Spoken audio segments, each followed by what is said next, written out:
আজকে জুমার দিন রয়েছে।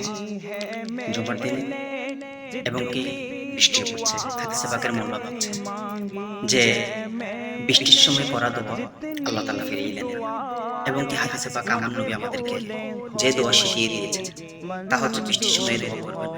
আল্লাহুম্মা সাইয়্যিবান নাফিআ, অর্থাৎ হে আল্লাহ আমাদের জন্য উপকারী বৃষ্টি দান করুন। কেননা বৃষ্টির মাধ্যমে ক্ষতি হয়ে থাকে।